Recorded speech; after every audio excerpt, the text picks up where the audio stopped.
Assalamualaikum warahmatullahi wabarakatuh. Perkenalkan nama saya Sinta Nurhayati dengan rekan saya Umi Fadilah. Di sini kami akan mempresentasikan materi dengan judul poligami dan hadis tentang ilak. Langsung saja poin yang pertama adalah poligami. Poligami adalah ikatan perkawinan dalam hal mana suami mengawini lebih dari satu istri dalam waktu yang sama. Perkataan poligami sendiri berasal dari bahasa Yunani, yaitu polo, yang berarti banyak, dan gamein, yang berarti kawin. Jadi, poligami adalah perkawinan yang banyak atau di Indonesia terkenal dengan istilah permaduan. Berbeda dengan definisi yang tertuang dalam Kamus Besar Bahasa Indonesia, istilah poligami secara umum adalah sistem yang dipakai bagi seorang laki-laki, suami, yang kawin lebih dari satu wanita, istri. Secara umum, poligami adalah perkawinan antara seorang laki-laki dengan lebih dari seorang wanita dalam waktu yang sama. Poligami termasuk poligini, yaitu perkawinan dengan lebih dari satu istri, dan poliandri, yaitu perkawinan dengan lebih dari satu suami. Istilah poligami sering dipakai untuk mengacu kepada poligini saja karena praktek ini lebih sering diamalkan daripada poliandri. Menurut sejarah, pernikahan pada zaman dahulu dilakukan secara bebas dengan tidak ada pembatasan jumlah wanita yang boleh dinikahi. Seorang laki-laki boleh menikah setiap wanita yang dikehendaki. Banyak orang mengira poligami itu baru dikenal setelah Islam. Mereka beranggapan bahwa Islamlah yang membawa ajaran poligami. Bahkan ada yang secara tegas menuduh Islam sebagai penyebab munculnya poligami dalam sejarah manusia. Padahal masalah poligami bukanlah masalah baru. Masalah ini berada dan justru banyak terjadi sebelum Islam datang ke permukaan bumi ini. Bahwa poligami sudah tersebar luas pada banyak bangsa sebelum Islam itu sendiri datang. Mahmud Chaltut, ulama besar asal Mesir, secara tegas menolak poligami sebagai bagian dari ajaran Islam dan juga menolak bahwa poligami ditetapkan oleh syariat. Di antara bangsa-bangsa yang menjalankan poligami adalah Ibrani, Arab Jahiliyah pra-Islam, dan Jizriyah serta Sakon. Di kalangan bangsa Yunani, Cina, India, Babilonia, Assyria, dan Mesir, jumlah istri pada praktek poligami tidak terbatas, bahkan hingga mencapai 130 istri bagi seorang suami. Poligami masa itu dapat disebut poligami tak terbatas. Lebih dari itu, tidak ada gagasan keadilan di antara para istri. Suamilah yang menentukan sepenuhnya siapa yang paling ia sukai dan siapa yang ia pilih untuk dimiliki secara tidak terbatas. Para istri harus menerima takdir mereka tanpa ada usaha untuk memperoleh keadilan.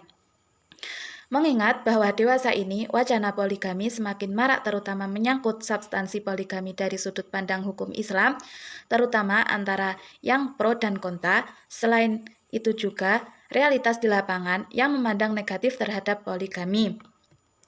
Kedatangan Islam memberikan petunjuk yang benar sesuai syariat dalam Al-Quran tentang praktek poligami ini. Pada hakikatnya, Islam datang bukan untuk menghapus praktek poligami, namun Islam membatasi kebolehan poligami terbatas pada 4 orang istri saja. Sebagaimana firman Allah Subhanahu wa taala dalam An-Nisa ayat 3 sebagai berikut. Wa in khiftum alla taqsitu fil yatamma fanikahu ma tobalakum minan nisa'i wa salasa wa ruba'a fa inna khiftum alla ta'dilu lau aqahiddatan aw ma malakat aymanukum dzalika adnal la ta'ulu, yang artinya, dan jika kamu takut tidak akan dapat berlaku adil terhadap hak-hak perempuan yang yatim, bila mana kamu mengawininya, maka kawinilah wanita-wanita lain yang kamu senangi. 2, 3, atau 4. Kemudian jika kamu takut tidak akan dapat berlaku adil, maka kawinilah seorang saja, atau budak-budak yang kamu miliki, yang demikian itu adalah lebih dekat kepada tidak berbuat aniaya. Ayat tersebut menimbulkan perdebatan di kalangan para ulama terkait dengan hukum poligami. Mereka yang mendukung poligami selain menggunakan dasar ayat tersebut juga mengaitkannya dengan poligami Nabi Muhammad SAW. Sementara itu, pihak yang menolak poligami juga mendasarkan penolakannya pada syarat yang sepertinya sulit diterapkan bagi pelaku poligami, yakni bersikap adil dan beberapa pertimbangan. Selain timbul perbedaan terkait hukum poligami, di sini para musafir juga memiliki perbedaan penafsiran terkait batasan berpoligami dalam surat An-Nisa ayat 3. Ali Al-Sabuni berpendapat bahwa ayat tersebut menunjukkan haramnya nikah lebih dari 4. Lain halnya dengan Az-Zamakhsyari, madhab Syiah, dalam memahami kata masna salasa ruba'ah, mereka berpendapat bahwa wawu mengandung makna dan pengertian al-jam'u, dihimpun atau penambahan. Dengan demikian, laki-laki yang mampu berbuat adil kepada para istrinya boleh menikahi perempuan bukan hanya 4 orang, melainkan 9 orang sebagai hasil penjumlahan dari 2 tambah 3 tambah 4.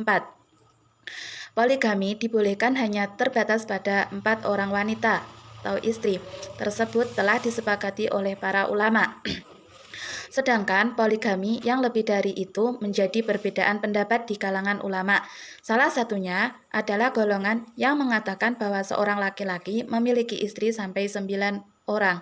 Ini berdasarkan sunnah Nabi Shallallahu Alaihi Wasallam, yaitu beliau memiliki 9 orang istri, dan berdasarkan pada huruf wawu pada surat An-Nisa ayat 3 tersebut dipahami sebagai wawu lil jam'i, yang artinya wawu yang berfungsi untuk penjumlahan, maka dapat dirumuskan dengan 2 tambah 3 tambah 4 sama dengan 9. Sedangkan golongan yang lain, yaitu penganut mazhab Az-Zahiri, mengatakan bahwa laki-laki boleh memiliki istri terbatas pada 18 istri.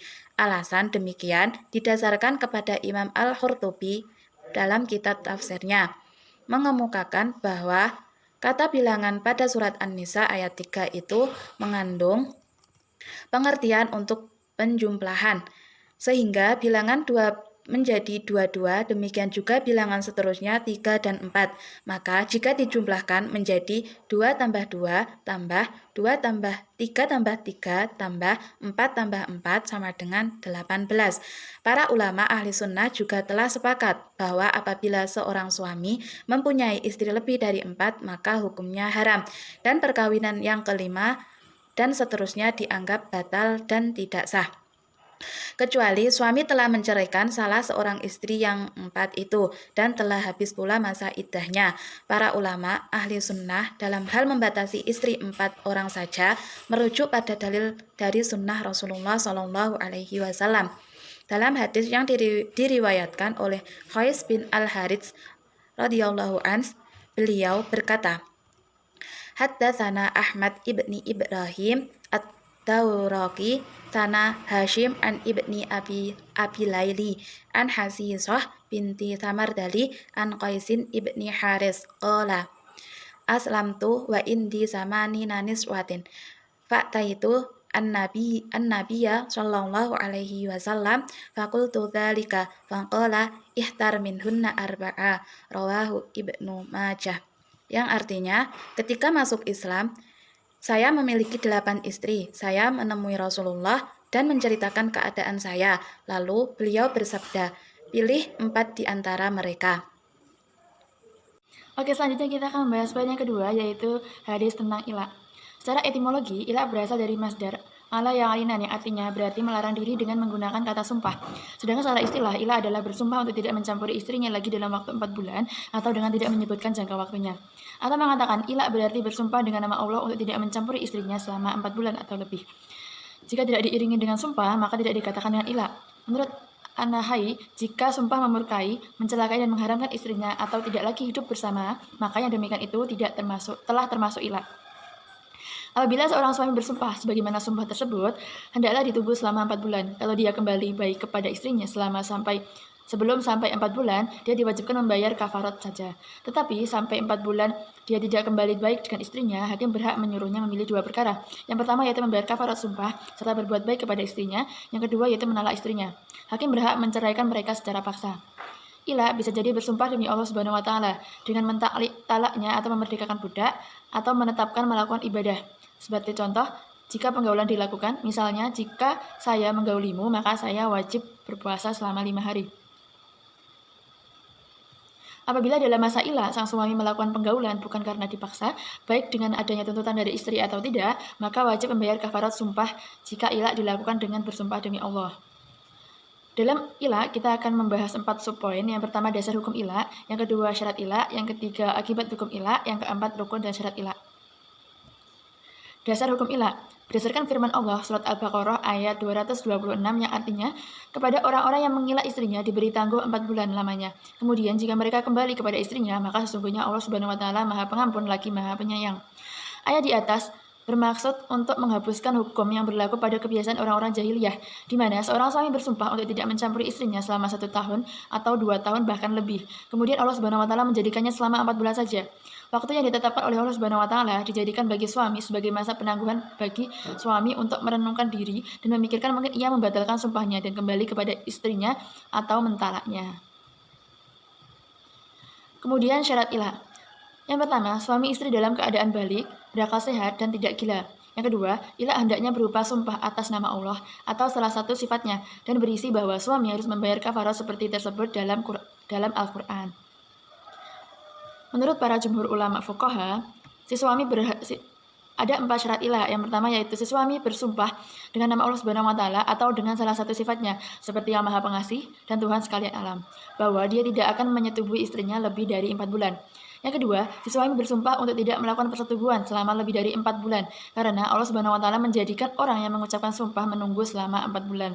Yang ketiga, si suami bersumpah untuk tidak melakukan persetubuhan di bagian vagina. Yang keempat, yang dijadikan sebagai objek sumpah adalah istri, karena orang-orang yang selain istri tidak memiliki hak untuk disetubuhi oleh suami, maka si suami tidak dapat melakukan ilah karena perempuan yang selain istri. Selanjutnya yang kita bahas adalah rukun ilah. Rukun ilah ada 4. Yang pertama, al-halif, orang yang bersumpah atau al-mauli. Menurut mazhab Syafi'i, orang yang melakukan ilah adalah suami yang sah talaknya atau semua suami yang akal balik yang mampu untuk melakukan persetubuhan. Tidak sah ilah yang dilakukan oleh anak kecil, orang gila, orang yang dipaksa, dan orang yang lumpuh. Kemudian yang kedua, al-mahluf bih, yang dijadikan sebagai sumpah. Yang dijadikan sebagai sumpah adalah dengan menyebutkan nama Allah atau juga dengan menyebutkan sifat-sifatnya. Menurut kesepakatan para fuqaha, menurut mazhab Hambali dan Maliki, orang yang tidak melakukan persetubuhan dengan tanpa sumpah dilazimkan hukum ilah jika dia bertujuan untuk menciptakan kemudaratan. Oleh sebab itu, ditetapkan masa selama 4 bulan.